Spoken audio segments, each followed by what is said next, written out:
Sumatera Barat ini konsepnya begini. Hening dalam hirup pikuk, memakak ketika orang niang.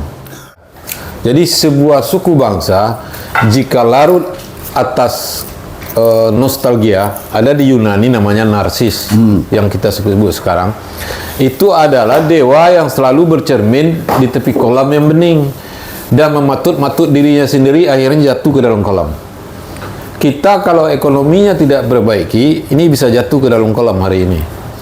Minimal sejak Orde Baru, kita kehilangan ruh kebudayaan Minangkabau karena memakai kurikulum nasional dan melupakan kurikulum khas lokal. Ini mau karam, biduk tiri karam di tengah, angin menolong lagi. Kalau ditolong angin ke tepi dia, kalau tidak karam dia. Mati kita. Ya, bantu pakia ke ilau muntia Sumatera Barat ini, hilang akanya. Itu 100 channel emang tukang otak paten. Assalamualaikum warahmatullahi wabarakatuh. Top 100 channel kembali hadir membincang-bincangkan, menggunjing-gunjingkan apa yang ada, dan ini sudah sering dibahas di sebuah WhatsApp grup Top 100 tentang Sumatera Barat. Mungkin kali ini kita mengundang admin Top 100 sekaligus wartawan senior, orang yang telah berurat berakar dalam merangkai huruf menjadi kata, kata menjadi kalimat, yang semua tulisannya sangat diakui kepalitannya. Jarang sosok ini membuat berita yang salah, hoax atau apa. Bersama Pak Khairul Jasmi. siap. Udah Haji Khairul Jasmi KD. Siapa yang tidak kenal berarti bukan orang yang sering melihat tulisan-tulisan beliau di Harian Singgalang atau di harian mana saja yang ada di Sumatera Barat maupun nasional. Selamat siang. Siap, Pak Tuai. Haji. Sehat. Haji. Siap. Semua telah terbentang. Dengan Sudah jelas. banyak dicuitkan, diviralkan oleh banyak orang. Sumatera Barat kini karamkah atau bagaimana? Menurut bulir-bulir pikir Haji, melihat kompleksitas masalah di Sumatera Barat. Sumatera Barat ini konsepnya begini. Hening dalam hirup pikuk, memakak ketika orang niang. Nah, itu satu. Yang kedua, banyak gerak-gerik tanpa pergerakan. Gerak-gerik tanpa pergerakan. Nah. Ya, betul. Mau dilihat dari aspek mana? Ekonomi, kebudayaan. Kita tidak menyentuh pembangunan kebudayaan secara serius di Sumatera Barat. Tidak menyentuh. Satu suku bangsa kalau mengabaikan pembangunan kebudayaan, dia tidak akan maju. Tapi tren yang udah lekat di Sumatera Barat di awal 2025 ini, PK punya saya mendengarnya. Ya. Sumbar itu semuanya nomor 1. Stunting tinggi, toilet terburuk, terjelek, mungkin lebih baik sedikit dari daerah di Papua sana atau di mana gitu. Iya. Kemudian Air. narkoba tinggi. Ya. Kemudian pertumbuhan ekonomi rendah. Apa yang kita banggakan lagi tentang Sumatera Barat, kampung nan indah itu? Tidak perlu membanggakan, tapi memperbaiki. Ini sistem pemerintahan dan sistem sosial tidak jalan. Oh, Itu buktinya. Yang disebutkan oleh Pak Toai tadi itu kan bukti. Stunting tinggi, inflasi tinggi, pertumbuhan ekonomi rendah, narkoba meruyak. narkoba meruyak, gontong royong tidak jalan. Itu kan sistem yang tidak jalan. Sistem kemasyarakatan kita tidak tumbuh sebagaimana yang kita harapkan. Itu dia. Jadi sebuah suku bangsa jika larut atas nostalgia, ada di Yunani namanya narsis, yang kita sebut sekarang, itu adalah dewa yang selalu bercermin di tepi kolam yang bening dan mematut-matut dirinya sendiri, akhirnya jatuh ke dalam kolam. Kita kalau ekonominya tidak perbaiki, ini bisa jatuh ke dalam kolam hari ini. Berapa pertumbuhan ekonomi? 3,9 atau 3,4. Itu rakyat saja berbelanja dan pemerintah tidur, ekonomi setinggi itu juga tumbuhnya. Ya, kalau kita lihat Pak Toai, ada survei dari banyak lembaga, BPS, 16. LIPI, kebudayaan. Kita itu 5 dimensi IPK Sumatera Barat, Indeks Pembangunan Kebudayaan Sumatera Barat, memiliki nilai di atas angka nasional. Tetapi rata-rata kita 2 tingkat di bawah nasional. Jadi setelah nasional, Kalimantan Tengah, baru kita. Artinya, pembangunan kebudayaan di Sumatera Barat tidak dilakukan secara sistematis oleh pemerintah dan oleh lembaga-lembaga adat. Ya, itu kan kebudayaan orang ke orang. Jangankan kebudayaan, pembangunan gedung kebudayaan aja mangkrak. Pembangunan gedung kebudayaan tinggi ruwuk dari betul. Betul. Maunya membangun gedung kebudayaan, tetapi tidak siap-siap. Nah, saya tidak melihat adanya perubahan atau pergeseran antara sistem dengan aplikasinya di Sumatera Barat. Pemerintah dengan orang adatnya atau gimana. Karena di Sumbar ini kan saciok, bak ayam sarancang, bak basi. Itu kan sebut-sebut saja Pak Tohai. Sebut saja Saja. Sasiok bancian, sasiok bayam sedang ciang babasi itu kan sebelum kita udah ada juga pepatah itu. Ya. Udah lama itu pepatah. Terus Aplikasinya nggak kok ada. bisa sekarang dielaborasi? Karena kita tidak mendidik generasi kita dengan sistem kebudayaan Minangkabau. Itu ya, sejak Orde Baru, minimal sejak Orde Baru, kita kehilangan ruh kebudayaan Minangkabau. Karena memakai kurikulum nasional dan melupakan kurikulum khas lokal. Jadi Anda gini- tahu nih kurikulum lokal? Ya, Membaca, ya, menulis, Ya. berdebat, berpidato, ada di sekolah. tidak ada. Tidak ada kan? Dengan membaca dan berdebat menulis itu, orang akan kehabisan bahan, lalu mencari bahan baru. Tapi kan Sumbar terkenal sebagai orang-orang pauta. Oh iya, Tuh, apalah habis budaya itu, nggak ada habis. tetapi itu tidak tersalurkan dengan baik. Tidak tersalurkan dengan baik. Kalau pertumbuhan ekonomi 3,4, hari ini saya sudah mencari investor untuk pabrik saus misalnya.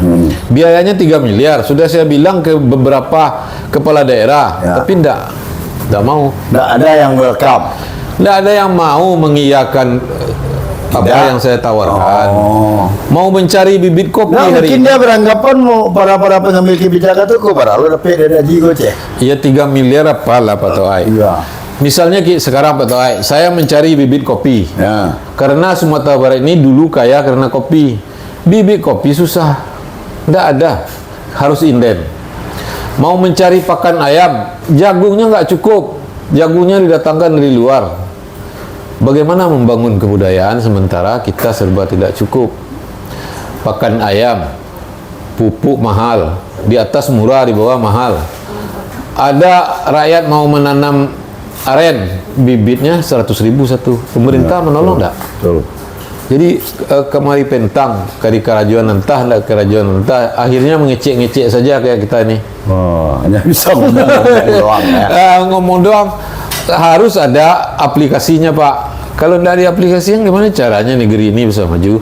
Ini mau karam, bidua tiri karam di tengah, angin menolong lagi. Kalau ditolong angin ke tepi dia, kalau tidak karam dia. Mati kita. Ya, bantu pakia kailau muntia Sumatera Barat ini hilang akanya. Itu. Jadi ada Sumatera Barat, ranah Minang, bumi, gemah, repok loh, Itu ya, itu benar. Oh. Itu bagian dari yang mungkin orang lain tidak punya. Ya kan? Kita punya tokoh-tokoh hebat. Kita punya sejarah yang nyaris tidak tertipuran oleh orang lain. Tapi pertumbuhan ekonomi kita rendah. Masa silam emas, masa sekarang perlu. Gantang panu tapi dulu. Kini gantang kosong. Nah, ini harus diisi dengan menumbuhkan industri-industri kecil. Itu harus, dengan demikian rakyat berpikir pada pembangunan ekonomi, agama, dan pendidikan serta kesehatan. Demikian. Ketika itu terjadi, maka muncullah peradaban Minang yang luar biasa itu. Iya, peradaban itu muncul dari hal-hal kecil dan harus dibangun. Ya. Tidak ada peradaban yang serta-merta. Gimana cara tiba-tiba membangun bisa. peradaban kalau perut rakyat lapar? Nah, itu dia peradaban lapar namanya. Itu. Jadi perut itu harus berisi. Problem Indonesia, jika perut kita lapar, artinya kalau beras mahal atau tidak ditemukan di pasar, rakyat akan rusuh. Itu yang dilakukan di pemerintahan Orde Baru. Beras itu terjamin, dimanapun rakyat berada, beras mesti ada. Jadi beras hari ini mesti dijaga dengan baik.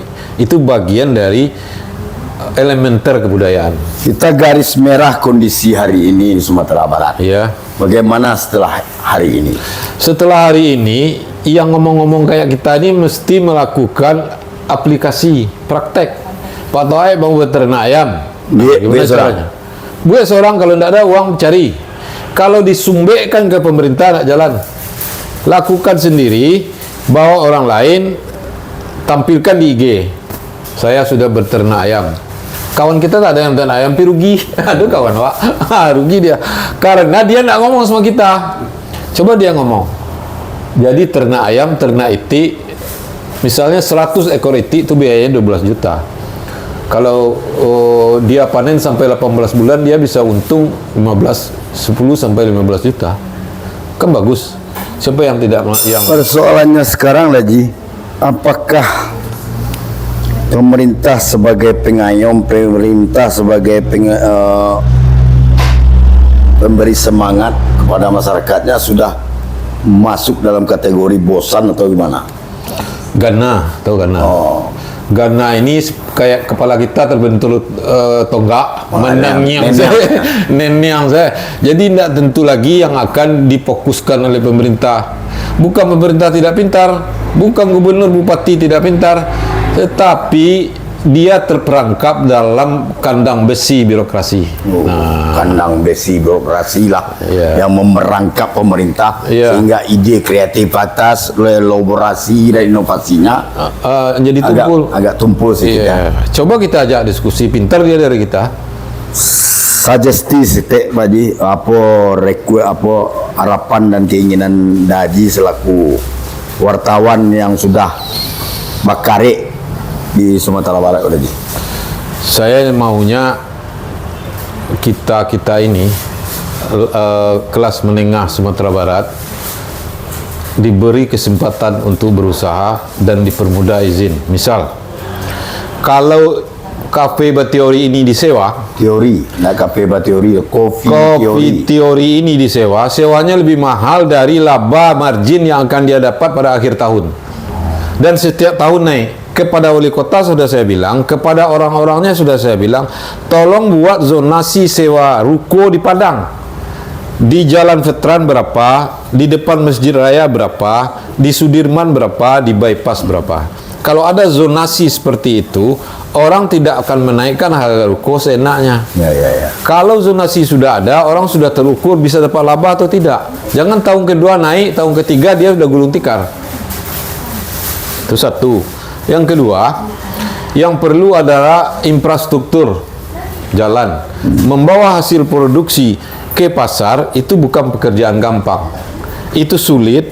Selain sulit, juga ongkosnya mahal. Ini bagian juga dari kebudayaan. Ini bagian dari kehidupan sosial masyarakat kita, kesulitan membawa hasil produksi ke pasar. Di pasar, kalau kita membawa satu truk, oke lah Pak Toai. Kalau dia membawa satu becak atau satu motor, dia di mana berdagang? Pasar kita, pasar tradisional sudah dipenuhi oleh ruko-ruko. Tidak ada tempat lagi untuk berdagang, ruang bagi orang-orang kecil menjual satu sisir pisang, 3 ekor ayam, 5 tampang. Tidak ada. Padahal itu penyambung hidup hariannya ya. Dan itu konsep pasar tradisional, bukan pakai ruko. Sekarang ruko dibangun di mana saja termasuk di dalam pasar. Pasar tidak boleh dibangun ruko. Dia mesti loss. Itu, dan itu hampir tidak ada di Sumatera Barat. Sudah tidak ada lagi. Di kampung masih ada pasar Pakandang. Ya, di desa-desa masih ada. Cuman di perkotaan sudah tidak. Ya. Apalagi Pak Toai.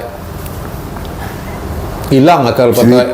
Ciutan kepada gubernur terlalu lembek mana ada jimbai pada. Punya kawan Pak. Alui mana, apa boleh ekspoi mana. Pak Gubernur ini mesti begini Pak Toai. Kita punya ide nih. Kita temui gubernur, suruh panggil kepala dinas berkaitan, kita eksekusi. Sudah sering dilakukan. Tapi tidak eksekusi. Kepala dinasnya tidak ada. Siapa katanya. Kelemahannya kepala dinasnya tidak hadir.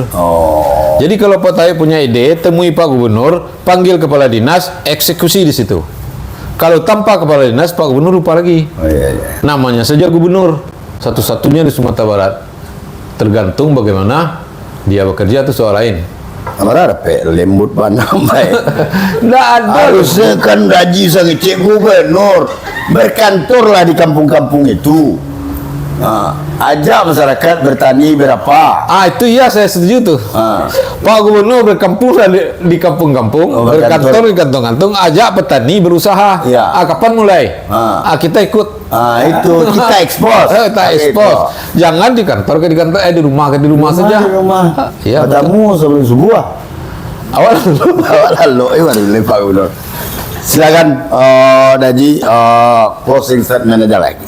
Jadi Pak Tawai, ekonomi kita ini akan tumbuh, pendidikan akan baik, kebudayaan akan bagus, kesehatan akan terpelihara jika ekonomi tumbuh dengan baik. Ekonomi bisa tumbuh dengan baik kalau rakyatnya, jangan pemerintah saja.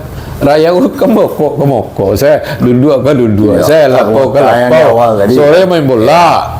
Yang di awal tadi hirup pikir dalam dari bangun sampai ke lalu dia main WA juga. Main WA. Kita kalau main WA ini main medsos ini baru selesai kata Dr. Abdul Kusairi 45 tahun. Yang saya kirim duit 250 marah dia. Ya, Itu dia tuh. Itulah Dr. Kusairi, kawan saya itu. Apa lagi? Lah udah selesai. Udah ya. Saya rasa bincang-bincang dengan tokoh pers number 1 Sumatera Barat, Haji Khairul Jasmi, luar biasa. Dan ini sekedar bincang-bincang. Mungkin ada yang tersinggung, silakan balas dengan bincang-bincang juga. Yang penting ini adalah sebuah pengayaan dari kondisi Sumatera Barat. Bincang-bincang ini penting. Buku di garis merah hari ini ke depan bagaimana Daji masih walau-walam katanya. Ya, Selamat sore Daji. Bila topik Rea. Assalamualaikum warahmatullahi wabarakatuh.